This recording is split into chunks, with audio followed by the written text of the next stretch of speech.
If your dreams don't scare you, they're not big enough. I didn't make that up. Bono did.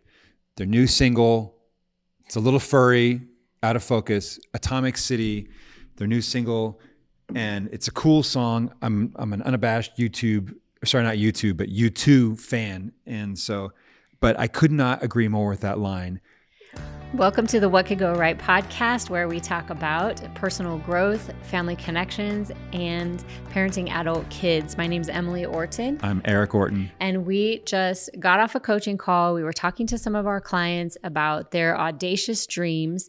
And we wanted to talk to you about the difference between big dreams and medium dreams and why we advocate for big dreams. Yeah. Okay. So we're kind of on the home stretch with this amazing couple, and they have had some breakthroughs, some really fun, cool breakthroughs.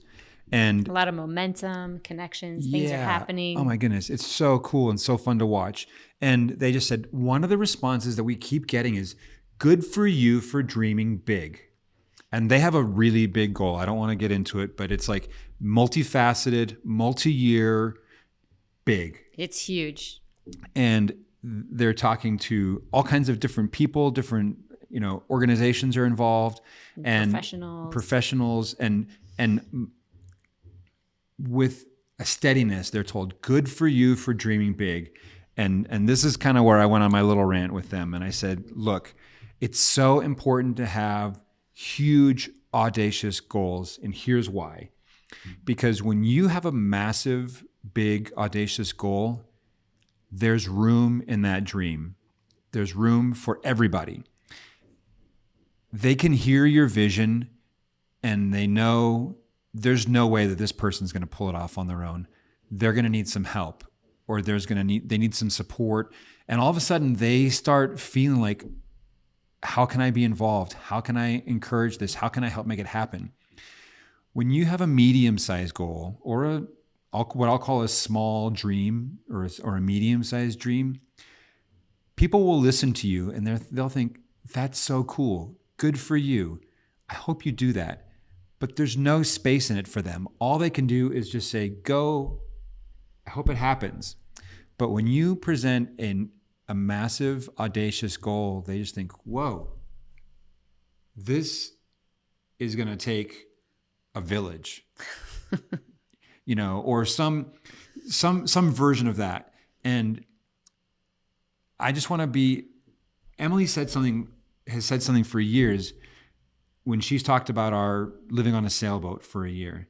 She said it was a dream that was big enough for all of us. Do you want to say anything about that? Yeah, well, the dream it was big enough for the whole family. It started with Eric, and it spread, and it was really good to have it be big enough for our whole family or big enough for a larger community, because on the journey towards your big goals or your big ideas that you want to bring to fruition, there will inevitably be moments of discouragement or doubt, and times when you'll want to turn back and just go back to what was comfortable and familiar instead of moving forward. And when there's more people in your dream with you, then you can kind of take turns being in those moments of doubt and being in those moments of enthusiasm and confidence. And that's how it was with our family. Sometimes both of us were thinking, we can't really make this happen. This feels beyond us. Who are we to have this kind of idea? And then our kids would show up with their enthusiasm, and they wanted to, talk about it or share what they were excited about it, or be like, oh, boost us up and tell us that they believed in us and that we could, do these things, that we were more capable than we thought. And we all just kind of took turns sharing that with each other. And that gave us, the ability to get that across the finish line, which was really a starting line. And it was amazing for our whole family. So yeah, it has to be big enough for the whole family. Anyway, I love this idea of like a big, hairy, audacious goal that you can really get excited about. When we were coaching, our friend said, let me pull up this quote. He was quoting Daniel Hudson Burnham. He's talking on courage. And it says, make no little plans. They have no magic to stir men's blood. But when you have a big idea, you become a moving train and you're moving in that direction. Other people want to hop on with it too because they say, I like where this is going and I want to be part of it. This speaks to me and I'm excited about the same thing and there's something I can do here. Maybe you can help me remember this, Emily, but I love Tim Ferriss's The 4-Hour Work Week. Mm-hmm. And he talks about the difference. He says it in another way, but it's the same concept of a moderate goal or a moderate dream versus a crazy dream. And how he said, the one line that I remember, he says, I won't even change my breakfast cereal for a moderate dream, but I'll like basically move heaven and earth if it's a big enough vision. And so just that like there is power in choosing something that feels audacious. I feel like I want to, the other word, I want to come up with another word. And this is the word. Pick something mega. If you pick something mega, then all of a sudden your brain starts to work differently and you feel differently about it. People are going to look at you a little bit weird, but then they're going to be secretly a little bit jealous, and then they're going to come around and they're going to want to be on board. I don't know if all of those things will happen. There is some tension here between what we're saying now and what we've said on other podcasts about not worrying about what other people think or having a friendly disregard, because you want to have the confidence in your own vision. But as you keep moving forward, certainly there will be plenty of people who are not here for it. Naysayers. But they'll do their own thing and they'll do things that are comfortable to them. But you will find those people who are like, wow, all caps, double exclamation point. I want to be involved with this, or this is a big dream, or yeah, we want to make something like that work. Let's team up on this. So, hold that in balance, that like not worrying too much about what anybody else says and saying like, if I can get this train moving, there are other people out there who feel like me and will want to bring their expertise and their enthusiasm and their love to this project as well. And I'll just say something about that. And you and I talk about the current often. Mm-hmm. And when you dream big, there are going to be people that are going to try and drag you down. They're going to say, that's a stupid idea. That's a crazy risk. That's reckless, whatever. They're going to say the thing because you are making them feel very uncomfortable. Well, they are making themselves feel uncomfortable, but they're uncomfortable because you are doing something that they feel is beyond them. And it's pushing them. You're not trying to push them, but you are. You're pushing them and it's making them uncomfortable. And so they're pushing back by trying to bring you back down. I have very little experience with that actually happening. Mostly people don't say anything if they don't have anything nice to say. But in my world, that might just be my well-curated group of friends. And it's tricky because oftentimes the people that will say these things are the people that are closest to you, your mom and your dad, or your sibling, or people that feel like they can say whatever they want to you and get away with it. Or they're really invested in and they think worry is love, so it looks that. So and this might sound a little bit harsh.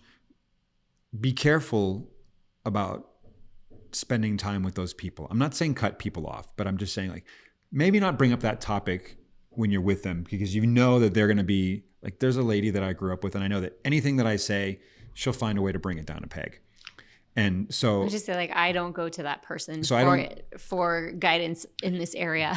So what I want to say about the current is this: as you move into your audacious goal, your mega goal, and you start to make actual progress and headway, you're going to meet real, legitimate people who are going to be, first of all, they're going to be taken back by your vision, and then they're going to take you seriously, and then they're going to become your colleagues.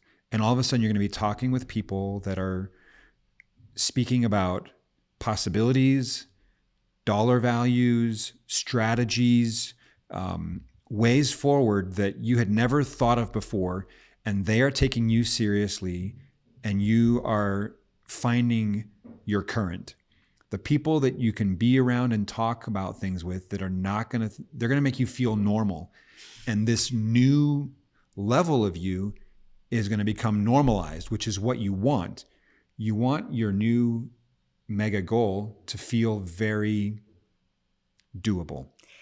So how we like to talk about this is expanding your comfort zone. Every time you move out of your comfort zone, then you get comfortable in that new place that used to be unfamiliar. And now your comfort zone is bigger. And you just keep moving like that in expanding concentric circles until your goal seems inevitable. And you know in your heart that if you just keep moving forward, this will happen. And then one day you arrive. So that's just a simple way of saying you become the person who is capable of the dreams you have as you move towards them. I want to say something here about coaching for a second, because we don't always talk directly about the coaching work that we do. We talk about discovery calls, we talk about sailing, we talk about all these other things.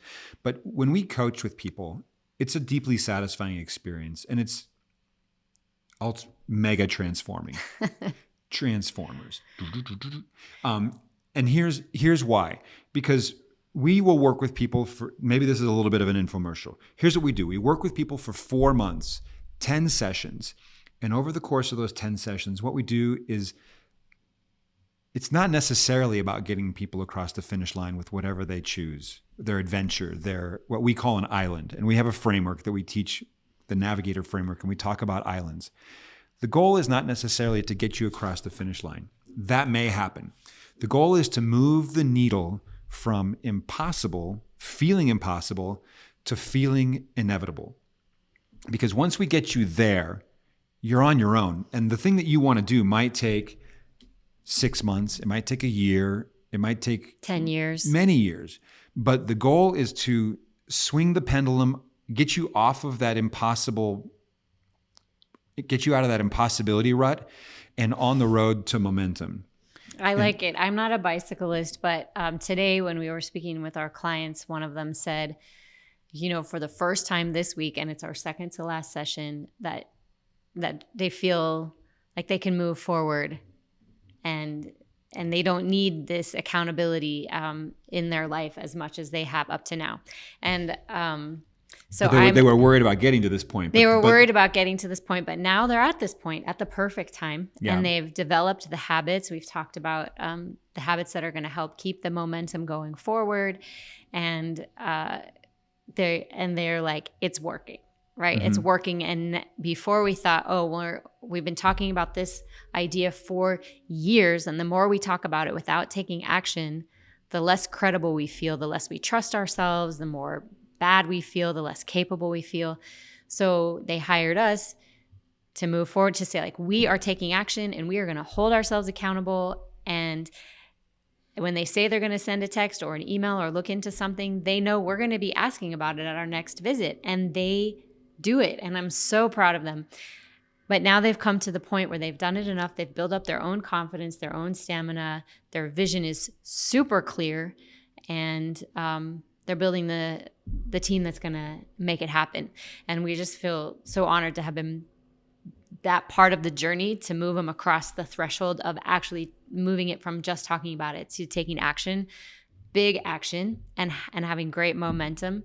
And so I'm thinking about this metaphor of when you learn how to ride a bicycle. You get the bicycle, you think the bicycle is so cool, you imagine being able to ride it, but you get on the bicycle and it's awkward. And maybe you don't know how to ride it and you can't keep it up and you don't know what all the gears are for. And so someone is there walking alongside you saying, oh yeah, you're going to want to shift down or shift up or do this, or here's how you get the chain back on, or like, I'll hold the seat while you balance. And then you get to the point where you're off and you're able to ride on your own. Now you know how to ride a bicycle. This doesn't mean you're now in the Tour de France. Speak right? for yourself. But you know that you can get there now, right. Because you have the core to whatever skill. The big dream is, like, I now know how to ride a bike and I can set up my own schedule if you want. And anyway, that's the part of the process that we just get so much satisfaction out of, seeing that transformation. We've seen it over and over and over again. And I mean, it's fun for us and it's great for our clients because they say, that's what they say. They say, before I thought this was impossible, and now I know it's inevitable. And they just do things that they had never imagined that they would be doing, and their confidence is so high, and they are having a huge impact in their families and in their communities. So I want to riff on your we're just bicycle. back here encouraging and loving and letting you know, yeah, we've done it and you can do it too. So I want to riff on what you're saying about riding a bicycle and how it kind of gives you that launch point to do everything else. Because once you know how to learn to ride a bike, you can ride around your neighborhood, you can ride across town, you can get a speed bike, you can get a like a road bike, you can get a mountain bike, you can ride across the country, you can ride in the Olympics. You could do all kinds of stuff, but you have to have that core skill. Yeah. That core skill of balancing and having momentum enough to stay balanced to move forward. And once you have that, thousands of opportunities open up to you as a bicycle rider. And this is how I like to think about what we do as coaching, is that we have a system, a framework that teaches you. For those of you watching on YouTube, Emily's going to flash the cover. This is it, the navigator framework, because you don't control the circumstances, but you control your decisions as you navigate. And so we use these strategies and this framework over and over again, fit your dream to these, or fit these strategies to your dream, not the other way around. So what I'll say is this, is that you might come into our coaching sessions with one or two really great ideas. Or you might come in with 10. We're going to help you out with one or two of them. But what you do is that you say, oh, okay, now that I've done this once, twice, I know maybe 3 times. Okay, now I'm on a bicycle and I can pedal and I can keep my momentum. Everything else that I want to do, I can now just apply. Mm-hmm. And so we might help you pull off one amazing family adventure or one cool business idea or or whatever it is, the thing that you are really craving to do. And then you do a second one. And then after that, you're like, you know what? I got this.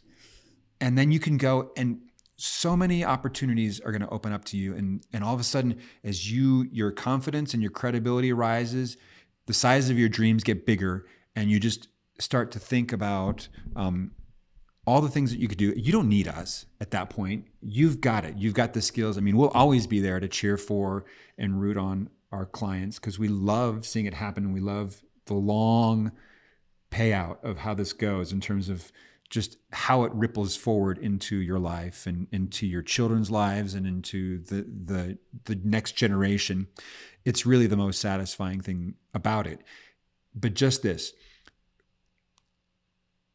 the goal is to unlock an infinite number of things that you want to do, an infinite number of adventures, islands, whatever that is.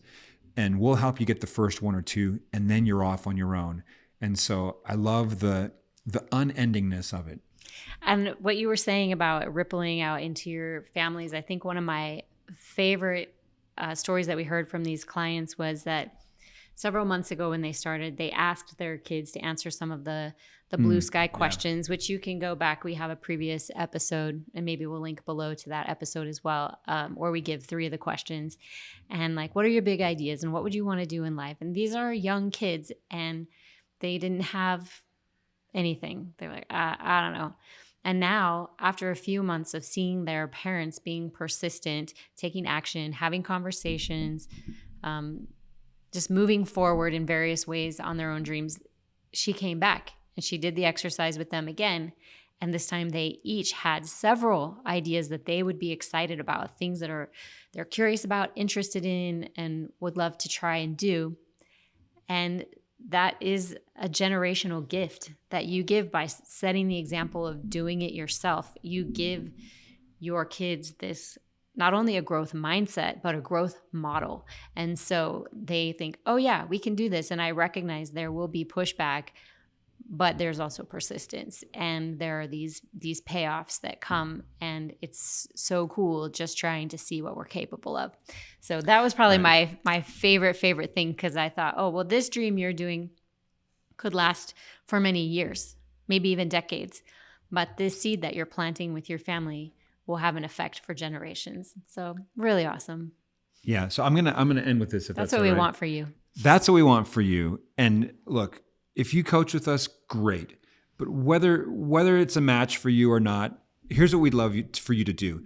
Get on a discovery call. We would love to chat with you and just help you have an inkling of what this can feel like. 20, 30 minutes, totally free. theawesomefactory.nyc/discovery. Link below. Link below. Pick a time. Let's get on. If it works out to do something more together, great. We'd love to be with you, for the medium term, and get you going for the long term. And if not, we'd love to help you get out of the gates and on your own, just like sampling what it feels like to ride that bike. For you and for your kids. Yes, it's a giving thing to do it. Maybe. Yeah. Yeah. I think so. That's how I feel about it. Is that it's a we call it double return parenting. You're going to benefit, and then your kids will benefit. So that's all I got. Anything from you, Emily? What could go right? What could go right? Thanks for listening.